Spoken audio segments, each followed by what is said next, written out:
सुप्रभात। जय श्री कृष्ण। कल अध्ययन किए गए 2 श्लोकों में हमने समझा कि श्री कृष्ण हमें अपने मन पर संयम करने के अभ्यास की कड़ियों के विषय में बता रहे हैं। वे हमें इस प्रकार के उपाय बता रहे हैं जिससे हम स्वयं के मन को संयमित करते हुए उस परम शांति को प्राप्त कर सकते हैं। और उन कड़ियों के माध्यम से हमने यह समझने का प्रयत्न किया कि हमें धैर्य धारण करना चाहिए और अपनी बुद्धि के द्वारा धीरे धीरे एक अभ्यास करना चाहिए।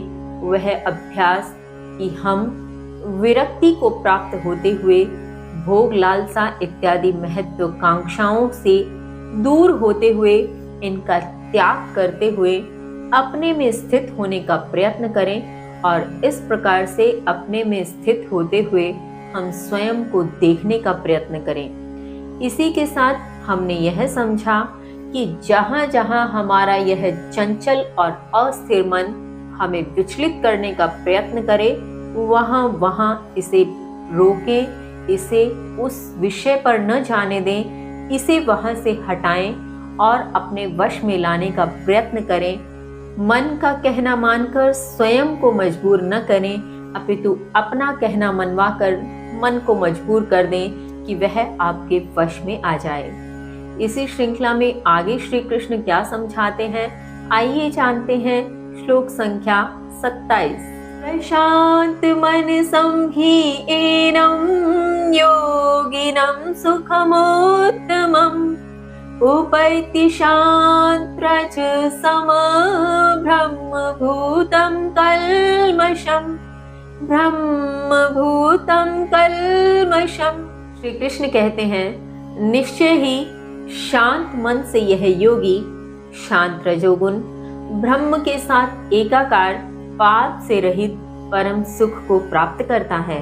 भावार्थ, यहाँ श्री कृष्ण गत श्लोकों के माध्यम से प्राप्त हुए शांत मन का एक सुंदर परिणाम बताते हुए कहते हैं कि जब मनुष्य धैर्य पूर्वक अपने मन को सब प्रकार की इंद्रियों से हटाता हुआ शांति को प्राप्त होता है, जब वह प्रत्येक प्रकार से अपने मन के विचलन को अपने वश में कर लेता है, तब वह जिस शांति को प्राप्त होता है उसकी वही शांति उसके लिए एक वरदान के रूप में फलीभूत होती है, जिससे वह शांत रजोगुण अर्थात रज का मतलब होता है चंचलता से, तो उसके भीतर की जब चंचलता ही समाप्त हो जाएगी तो रजोगुण भी धीरे धीरे स्वतः ही शांत हो जाएगा।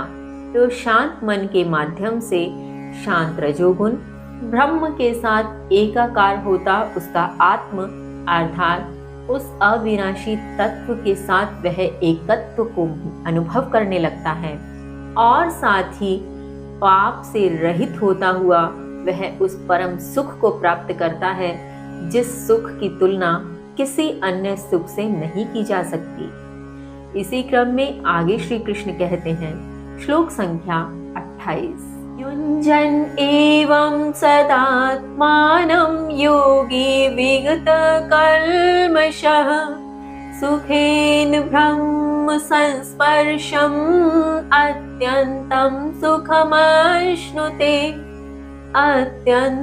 सुखमश्नुते। श्री कृष्ण कहते हैं, इस प्रकार योगी सदा अपने को पाप रहित लगाता हुआ सुख से ब्रह्म के सानिध्य में अत्यंत सुख प्राप्त करता है।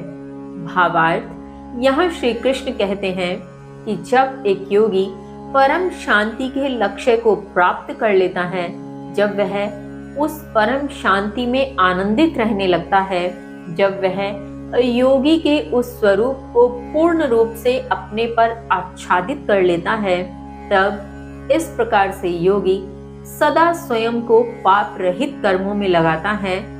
कहने का तात्पर्य यह भी है कि पाप उससे होते ही नहीं है, वह स्वयं में आनंदित रहता है, उसे न किसी से मित्रता न किसी से वैर। तो इस प्रकार से वह किसी भी कर्म को पाप से रहित सदैव स्वरूप में करता हुआ सुख से उस ब्रह्म के सानिध्य में अर्थात उस परम शांति के सानिध्य में अत्यंत सुख अर्थात अनंत आनंद की अनुभूति करता है, अनंत सुख को प्राप्त हो जाता है। इसी क्रम में आगे श्री कृष्ण क्या कहते हैं जानेंगे कल। तब तक के लिए जय श्री कृष्ण।